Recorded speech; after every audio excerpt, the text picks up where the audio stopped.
próximo quadro, o terceiro, demonstra que a dotação inicial das despesas correntes importou um valor de R$ 929.855.050 e o valor efetivamente liquidado até agosto foi de R$ 569.678.668,01.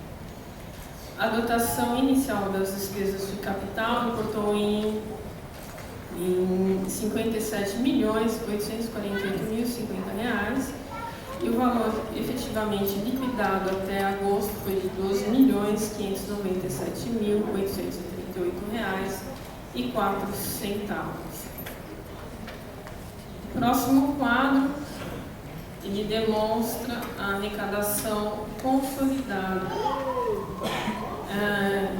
A previsão anual é de R$ 1.170.180.408 e o arrecadado até 31 de agosto foi de R$ 802.317.527,01, sendo que as receitas correntes, a previsão era de R$ 1.134.415.408.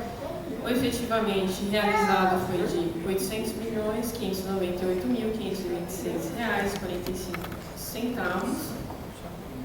E nas receitas de capital, a previsão é de R$ 35.765.000. O arrecadado efetivamente foi de R$ 1.719.058. O próximo quadro é um gráfico onde demonstramos o percentual das receitas arrecadadas, as transferências correntes, que são ICM, IPI, FPM, SUS, Fundeb, importam em 41,95%. A receita de serviços refere-se à maior parte ao DAE e ao USC, que representam 12,13%. O IPTU representa 12,63% de arrecadação e o ISS 13,68%. O sexto quadro, demonstramos o arrecadado no mesmo período de 2014, onde a previsão era para o exercício de R$ 1.022.055.906 e o efetivamente realizado até 31 de agosto foi de R$ 736.761.760,66. Esse dado serve somente como comparação.